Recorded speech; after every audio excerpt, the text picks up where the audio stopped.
नमस्कार दोस्तों, आशा करता हूँ आप सब ठीक होंगे, स्वस्थ होंगे, मस्त होंगे। देख भाई आज की इस क्लास में हम रंगभूमि सीरीज का प्रैक्टिस सेट 12 डिस्कस करेंगे। तो चलिए इसका पहला क्वेश्चन हम देखते हैं। पहले क्वेश्चन हमसे बोला गया है, runner A can cover a distance of 100 metre in 10 seconds while runner B can complete the same distance in 12 second. In a 300 metre race A gives B a head start to 20 meters and starts running after a delay of 3 seconds.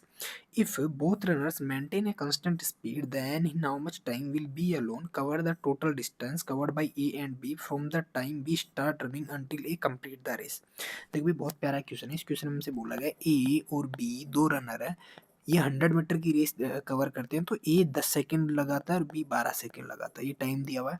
साथ में हमसे बोला गया कि इनको एक 300 metre की race लगानी है। इस 300 मीटर की रेस में ए क्या करता है, बी को 20 मीटर का हेड स्टार्ट देता है, मतलब बी 20 मीटर आगे खड़ा हुआ है। साथ में हमसे बोला गया कि बी को 3 सेकंड का भी हेड स्टार्ट देता है। 3 सेकंड का हेड स्टार्ट का मतलब बी के दौड़ने के 3 सेकंड बाद ए दौड़ना शुरू करेगा, ठीक है। और हमसे बोला गया है कि बी के दौड़ स्टार्ट लेने से करने से लेकर एक के दौड़ खत्म करने तक ए और बी मिलकर जितनी डिस्टेंस कवर करेंगे, वो डिस्टेंस अगर बी अकेला कवर करे तो कितना टाइम लगेगा, ये पूछा गया है। तो देखो भाई, बी जब स्टार्ट करता है तब से लेके ए जब रेस खत्म करता है, अगर ए रेस खत्म करेगा तो ये कितनी डिस्टेंस कवर करेगा, तो आप बोलोगे जी कि ए तो 300 मीटर की रेस कवर करेगा, ठीक है। ए 300 मीटर की रेस कवर करेगा, और जब ए 300 मीटर की रेस कवर करेगा तब तक आपका बी कितना दौड़ चुका होगा, मतलब बी कितने टाइम तक दौड़ चुका होगा। तो देखो ए जो है वो हमें बोला गया है कि 10 सेकंड में 100 मीटर की डिस्टेंस कवर करता है। तो भाई 10 सेकंड में 100 मीटर की डिस्टेंस कवर करता है, तो 300 मीटर की डिस्टेंस 30 सेकंड में कवर करेगा।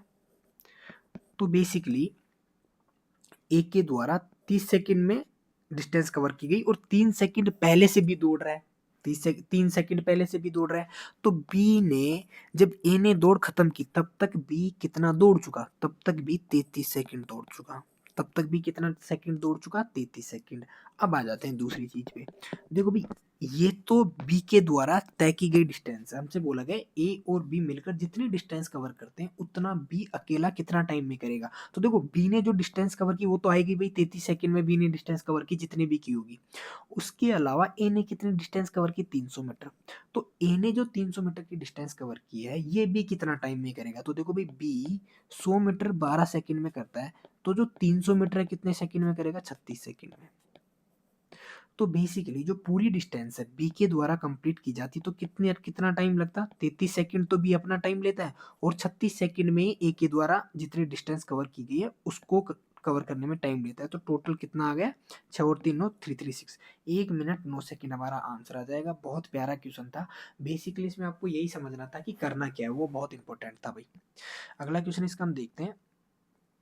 अगले क्वेश्चन में हमसे बोला गया भाई, tan a plus cot A बराबर 4 है, tan a कोट ए 1 है, tan square A plus sec square ए की वैल्यू पूछी गई है। भाई यहाँ पे सब में प्लस है, ठीक है। देखो भाई, यहाँ पे एक चीज हमेशा ध्यान रखना, अगर ऐसा कभी भी पूछा जाए तो आप इसको लिखो कि x प्लस 1/x बराबर 4 है। अगर मैं x माइनस 1/x निकालूँ तो आपको पता है डायरेक्ट अंडर रूट क्या होता है, 4 का स्क्वायर माइनस 4, 4 चौको 16 माइनस 4 12, मतलब 2√3। ये मतलब ऐसी चीजें जो आपके हर बार कहीं ना किसी फॉर्मेट में आपको मिल जाएंगी, तो याद होनी चाहिए। साथ में ये x प्लस 1/x से रिलेटेड जितने भी फॉर्मूला है वो अभी आप रिवीजन कर लो कि x प्लस 1/x बराबर a है, तो x माइनस 1/x कितना होगा। ये सारा आप ARG एजुकेशन टेलीग्राम चैनल पर एलजेब्रा के फॉर्मूला आज वहाँ पे मिल जाएंगे आपको, तो वहाँ से आप देख सकते हो। तो ये हमारा x माइनस 1/x आ गया। तो बेसिकली ये क्या आया, ये वाला जो वैल्यू है ये हमारा है tan a plus coat a बराबर 4। ये वाली जो चीज है हमारे पास वो है tan a minus cot a। और देखो भाई, ये मैंने क्यों लिखा है ऐसा, ये भी आपको पता होगा, क्योंकि ये एक दूसरे के अपोजिट होते हैं ना, tan और कोट, तो इसलिए हम इसको इस तरीके से लिखते हैं। यहाँ से अगर मेरे से बोला जाए कि tan थीटा की वैल्यू क्या होगी, तो आप बोलोगे tan a की वैल्यू 4 और 2, मतलब 2 प्लस अंडर रूट 3 हमारा tan थीटा की वैल्यू आ गई। अगर tan थीटा की वैल्यू 2 प्लस अंडर रूट 3 है और इसकी वैल्यू पूछी गई, तो आप हमसे बोलोगे सर एक काम करते हैं, सेक स्क्वायर थीटा को हम क्या लिख देंगे, ये tan स्क्वायर ए है, सेक स्क्वायर थीटा को हम क्या लिखेंगे भाई, 1 plus tan square, sec square theta 1 plus tan square, तो ये हमारा बना 2 tan square A plus 1। tan की वैल्यू यहाँ पे है ही, तो 2, ये बना 4 प्लस 3 प्लस 4√3।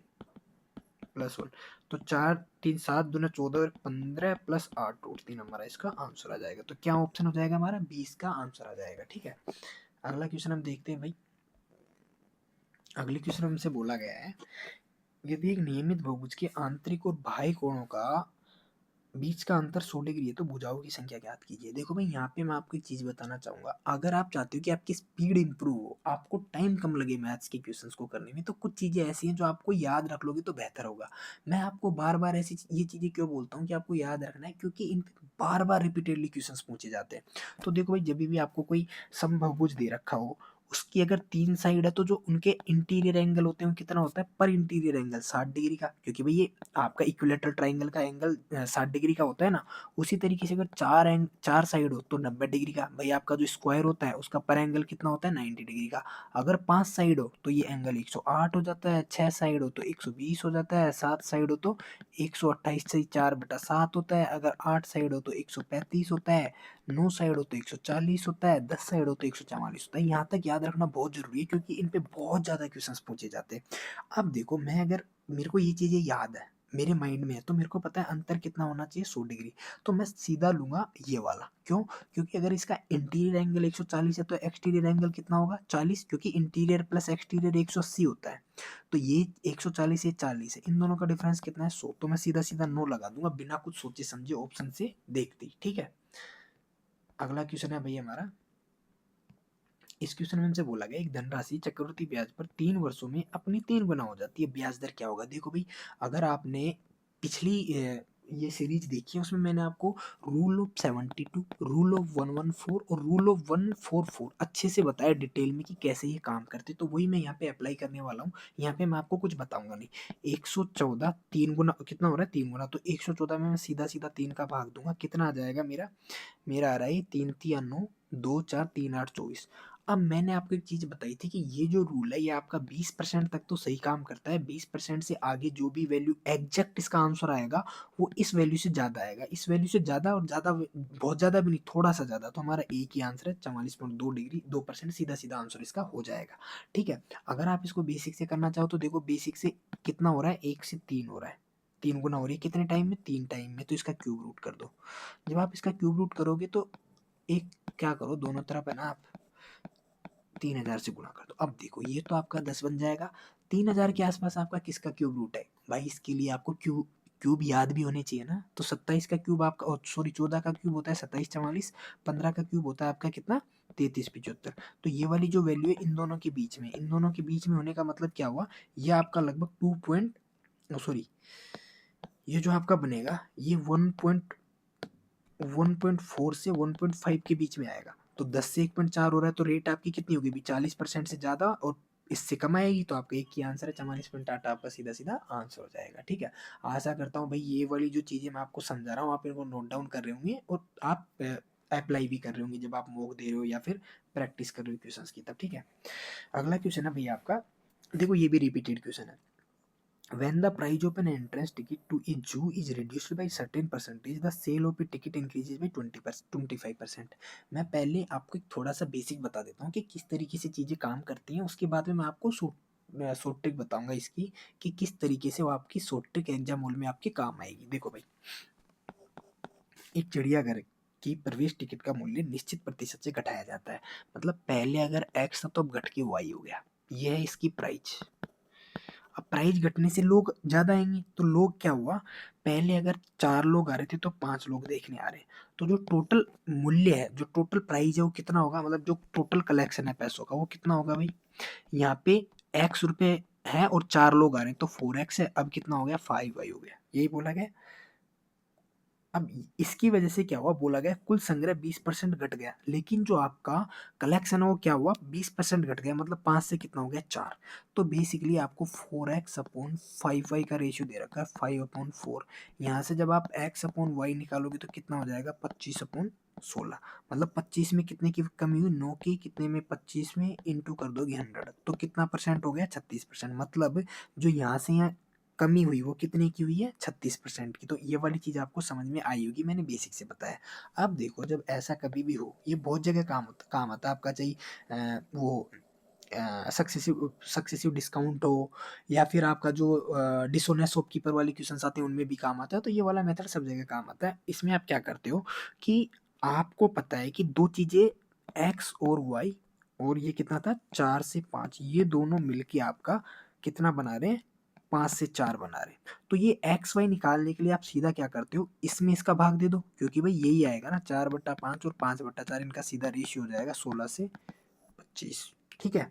ओ सॉरी सॉरी, उल्टा कर दिया भाई मैंने। ये क्या हो जाएगा, 5/4 हो जाएगा और ये 4/5 हो जाएगा। मतलब इनका रेशियो क्या आ जाएगा, 25 से 16। मतलब पहले 25 था, अब 16 हो गया। तो आप सीधा सीधा बोल दोगे 9 की कमी हुई है 25 में इंटू 100, तो 36% आपका आंसर आ जाएगा। ठीक है। अगला क्वेश्चन हम देखते हैं भाई। देखो ये यहाँ पे है ना, अगर आपके बहुत क्लियर हैं चीज़ें और आपने बहुत प्रैक्टिस कर रखी है, तो ये आपको इतना सब कुछ लिखने की ज़रूरत होती नहीं है। सीधी इन दोनों चीज़ों पे आप देखोगे कि भाई ये 4 से 5 है, 5 से 4 है, मतलब 25-16, बस खत्म है क्वेश्चन यहीं पे। 25-16 में भी आपको 36% सीधा पता होता है। आपको ये वाला कुछ लिखने की ज़रूरत नहीं होती है।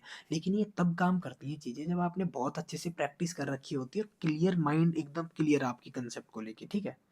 और ये सब प्रैक्टिस से आता है भाई, चाहे मैं पढ़ा लूँ चाहे कोई भी पढ़ा ले, प्रैक्टिस आपको खुद को करनी पड़ेगी। अगला क्वेश्चन है भाई आपका। इसमें बोला गया the mode and median of the data set are this and this, what is the mean of the data. देखो भाई बहुत फेमस फॉर्मूला है, चाहे आप किसी भी एग्जाम की प्रिपरेशन कर रहे हो, हर एग्जाम में एक क्वेश्चन देखने को मिलेगा आपको कि मोड बराबर क्या होता है, मोड बराबर 3 मीडियन माइनस 2 मीन।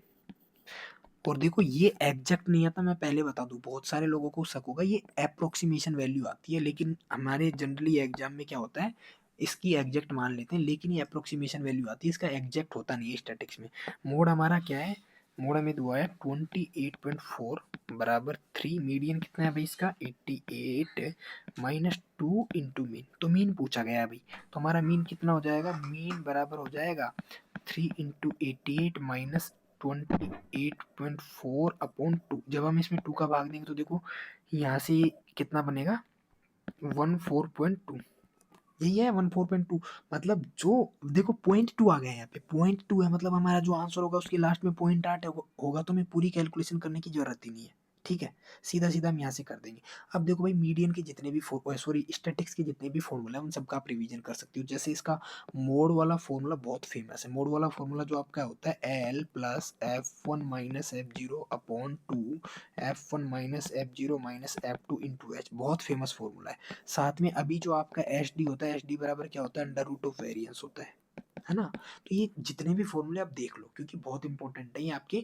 इससे तो डायरेक्ट क्वेश्चंस आते हैं, इस पे भी बहुत क्वेश्चंस आते हैं सीजीएल मेंस में, तो समझ लो ये दोनों रामबाण है। ठीक है। इस बार वाले मेंस में भी क्वेश्चंस पूछे गए थे भाई इन पे ना। अगला क्वेश्चन हमारा, यदि दिए गए समीकरण ये है दोनों के मूल समान है, अगर इक्वल रूट्स है तो आपको पता है क्या होता है, A1/A2 बराबर B1/B2 बराबर होता है C1/C2। तो ये चीज़ें आपको ध्यान रखनी है भाई। ये जितनी भी चीज़ें हैं ना कि A1/A2 is not equal to B1/B2 is not equal to C1/C2, A1/A2 is equal to B1/B2 is not equal to C1/C2, ये तीन कंडीशन होती हैं इसकी, A1/A2 बराबर B1/B2 बराबर C1/C2। अब मैं बताऊंगा नहीं ये तीनों कंडीशन कहाँ कहाँ अप्लाई होती है, आपको देखनी है अपनी नोटबुक में से तीनों कंडीशन कहाँ कहाँ अप्लाई होती है, क्योंकि मैं बता दूंगा तो आप देखोगे नहीं। ठीक है। तो भाई जब मूल रूट, ये तो देखो एक रूट इक्वल्स होते हैं तो आपकी ये वाली कंडीशन अप्लाई होती है यहाँ पे, ये दोनों जगह काम आती है। अलजेब्रा में भी आता है ये, और ये आपकी कोऑर्डिनेट ज्योमेट्री में भी आता है। तो यहाँ से आपका क्या हो जाएगा भाई, 2/3 बराबर 4 बटा और k/4, 2/3 बराबर k/4। तो k की वैल्यू कितनी हो जाएगी, 4×2 = 8/3, हमारा सीधा सीधा आंसर हो जाएगा। ठीक है। अगला क्वेश्चन है भाई ये वाला। देखो भाई बहुत प्यारा क्वेश्चन है एचसीएफ एलसीएम का। मैं इसमें कुछ आपको चीज बताऊंगा, ध्यान से देखना। If the ratio of two numbers is this and the product of their LCM and HCF is this, then what will be the sum of the reciprocal of HCF LCM. हमसे बोला गया है कि 1/LCM प्लस 1/HCF बराबर क्या होगा। तो बंधु जब मैं इसको करूंगा तो ये क्या आएगा, HCF plus LCM upon LCM into HCF, ये आएगा। और हमें बोला गया है कि LCM और HCF का मल्टीप्लीकेशन कितना है 135, ये 135 है। मतलब मेरा जो भी डिनोमिनेटर आएगा वो 135 का मल्टीपल आएगा, 135 का एक ही मल्टीपल है, 45 मैं सीधा कर दूंगा, कुछ देखूंगा ही नहीं इसमें। ठीक है। अब मैं इसका थोड़ा सा आपको बेसिक भी बता देता हूँ, नहीं तो फिर आप क्या है ना नाराज हो जाओगे। इसमें बोला गया है कि जो नंबर्स हैं उनका रेशियो 5:3 है। एलसीएम एचसीएफ का मल्टीप्लिकेशन 135। आपको पता है जो फॉर्मूला होता है वो क्या कहता है, आपका फॉर्मूला कहता है भाई LCM into S C F बराबर एक दोनों संख्याओं का मल्टीप्लिकेशन, तो ये हो जाएगा 5x इंटू 3x। ठीक है, तो यहाँ से जब आप x की वैल्यू निकालोगे तो 5 या 15 कितनी आ जाएगी 3, मतलब जो आपके नंबर्स होंगे कितने होंगे 15 और 3 तिया 9। तो इन दोनों का जो एच सी एफ हो वो तो कितना हो जाएगा भाई, एच सी एफ होगा 3, और अगर मैं एलसीएम निकालूंगा तो कितना हो जाएगा 45। ठीक है, अब आपको जो भी निकालना हो निकाल सकते हो।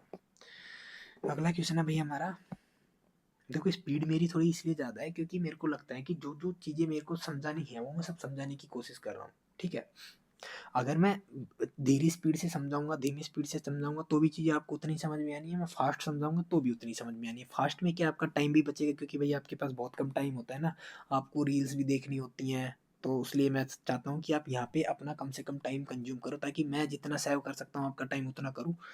ठीक है भाई, अगला क्वेश्चन हमें बोला गया है, a prism with a square base of side length 5 cm is constructed in layers. Its heights follow an arithmetic progression, increasing from 4 cm in the first layer to 16 cm in the fourth layer. What is the total volume of the prism? देखो भाई इस time पे जो एडुकेटी का focus है prism और pyramid पे बहुत ज़्यादा है, तो प्रिज्म पिरामिड को अच्छे से कर लेना पहली चीज़। दूसरी चीज़, जो अभी एडुकेटिव में आपको जो ट्रेंड देखने को मिलेगा वो क्या है कि एडुकेटिव क्या कर रहा है, प्रिज्म या पिरामिड के क्वेश्चंस में चीजें वही पूछ रहा है, बस उनको थोड़ी सी आपके पढ़ने में वैसी बना दे रहा है कि आपको लगेगा ये तो क्या ही पूछ लिया, मेरे को आता ही नहीं। ठीक है, इसमें क्या बोला गया कि हमारे पास एक प्रिज्म है, स्क्वायर बेस उसका है, इसमें हम लेयर्स है, मतलब इस तरीके से एक के ऊपर एक लेयर बना के इसको बना रहे हैं, एक के ऊपर एक लेयर बना के बना लगा के बना रहे हैं। जो पहली लेयर है वो 4 सेंटीमीटर हाइट बढ़ाती है, दूसरी लेयर है देखो एपी में, अगर एपी में है तो पहली 4, दूसरी 8, तीसरी 12, चौथी 16, बोला गया ना कि चौथी परत 16 सेंटीमीटर है। तो बेसिकली इस तरीके से हम इसको लेयर्स में बना रहे हैं। बेस इसका क्या है, स्क्वायर है, तो प्रिज्म का जो वॉल्यूम होता है वो क्या होता है भाई, बेस एरिया इंटू हाइट। ठीक है, बेस एरिया करेंगे मतलब क्या 5 का स्क्वायर इंटू हाइट, देखो टोटल हाइट कितनी हो गई भाई, पहली लेयर 4 की थी, दूसरी 8 की है, तीसरी 12 की है और ये 16 की है चौथी, तो इनकी सबकी कितना हो गया 16 और 4 20 और 20 40 इंटू 40, तो 55 25 चौक 100, तो हमारा आंसर क्या हो जाएगा 1000 सेंटीमीटर। बेसिकली यहाँ पे यही समझने की चीज़ है कि ये जो लेयर्स हैं किस तरीके से काम करेंगी। अगर आपको एग्जाम हॉल में फर्स्ट राउंड में चीज़ें समझ में नहीं आई तो कोई दिक्कत नहीं, आप इसको स्कीप करो। अगला क्वेश्चन है भाई, बहुत प्यारा क्वेश्चन है ये वाला।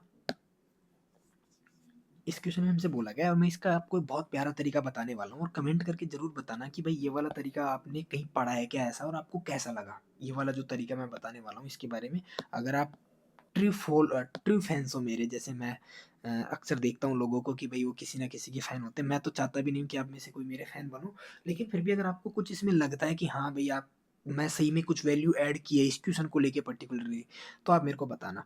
इस क्वेश्चन में हमसे बोला गया एक कंटेनर है जी 100 litre mixture of acid and water in the ratio 4:1। एक कंटेनर है उसमें हमारे पास एसिड और वाटर का रेशियो 4:1 में। इसमें हम क्या कर रहे हैं 20 लीटर इज रिमूव्ड, इसमें से हमने क्या किया 20 लीटर मिक्सचर निकाल लिया, then and replaced with water, और हमने अब इसमें क्या किया फिर 20 लीटर क्या डाल दिया भाई, वाटर डाल दिया। Now then 20 litre is removed again, फिर इसमें से हमने एक और प्रोसेस की और क्या किया फिर इसमें से 20 लीटर हमने मिक्सचर निकाल लिया और क्या किया and again replace with pure acid, और इस बार हमने जो 20 लीटर डाला वो क्या डाला भाई, एसिड डाला। हमसे बोला गया what is the final percentage of acid, तो जो एसिड का फाइनल परसेंटेज है वो कितना बना ये हमें निकालना है। तो देखो भाई मैं ध्यान से समझाने की कोशिश कर रहा हूँ, हमारे पास टोटल मिक्सचर कितना था स्टार्टिंग में 100। ठीक है, 100 में से हम जो काम कर रहे हैं किस पे कर रहे हैं, एसिड पे, क्योंकि हमें जो चाहिए वो क्या किसका चाहिए, एसिड का। तो एसिड हमारा कितना, तो आप बोलोगे जी सर एक हमारा कितना एसिड, सॉरी 4 हमारा एसिड है और टोटल मिक्सचर 5 है, भाई 4 एसिड है टोटल मिक्सचर 5 है, तो इनिशियली हमारे पास ये एसिड था इस मिक्सचर में। अब हमने क्या किया इसमें से 20 लीटर निकाल लिया, देखो भाई टोटल मिक्सचर कितना 100 में से अगर मैं 20 लीटर निकालूंगा मतलब कितना बचेगा, एक बट्टा सॉरी कितना निकालूंगा 1/5 हमने निकाला। जब हम इसमें से 1/5 निकाल रहे हैं तो बचेगा कितना भाई 4/5। ठीक है भाई 4/5 हमारा बचा। अब हम इसमें क्या कर रहे हैं 20 लीटर वाटर ऐड कर दिया, तो भाई अगर हम वाटर ऐड कर रहे हैं तो एसिड की क्वांटिटी पे कोई फर्क नहीं पड़ रहा, क्यों नहीं पड़ रहा, क्योंकि हम तो वाटर ऐड कर रहे हैं भाई, है ना। तो अब हमारे पास यहाँ तक वापस कितना मिक्सचर हो गया 100 लीटर, भाई 20 लीटर निकाला, 20 लीटर ऐड कर दिया तो वापस 100 लीटर हो गया। फिर हमने इसमें से अगेन 20 लीटर मिक्सचर निकाला। अगर 20 लीटर मिक्सचर निकाला तो कितना निकाला भाई 1/5। तो फिर से हमारा कितना बचा 4/5 बचेगा। क्यों? क्योंकि यहाँ तक जो बात हो रही है एसिड की हो रही है, एसिड यहाँ तक हम सिर्फ निकाल रहे हैं, डाल कुछ नहीं रहे। हमारे पास इनिशियली इतना एसिड था, उसमें से पहले हमने ये 20 लीटर निकाला तो इतना बचा, फिर अगेन ये 20 लीटर निकाला तो इतना बचा। तो ये हमारे पास अभी एसिड बच रहा है। अब इसकी देखो कैलकुलेशन करोगे, 55 चौक 100 और इसको 1 2 से और मल्टीप्लाई कर दो ऊपर नीचे ना, तो कितना हो गया 4 चौको 16, 16 चौको 64, 64 का 4 गुना और उसका 64 का 8 गुना आपका 512 हो जाएगा ना सीधा सीधा। तो ये हमारे पास 51.2 हो गया यहाँ तक। ध्यान से देखना भाई, यहाँ तक हमारे पास जो एसिड आया वो कितना आया 51.2 लीटर। अब हमने क्या किया, इसमें 20 लीटर और ऐड कर दिया तो हमारे पास कितना हो जाएगा 71.2 लीटर। तो हमारे पास यहाँ तक फाइनल जो बना वो कितना बना 71.2 लीटर एसिड बना। और ये जो एसिड है भाई हमारे पास मिक्सचर कितना था 100 लीटर, तो 100 लीटर में से कितना एसिड है 71.2 लीटर, तो परसेंटेज में भी कितना हो जाएगा 71.2 लीटर। ठीक है, अगर ये वैल्यू 100 नहीं होती कुछ और होती तो हम परसेंटेज में इसकी वैल्यू चेंज हो जाती। बाकी ये चीज मैंने समझाने की कोशिश किया, आशा करता हूँ आपको समझ में आया होगा। ठीक है भाई, अब हम अगले टेस्ट सेट में मिलेंगे 13 नंबर में कल।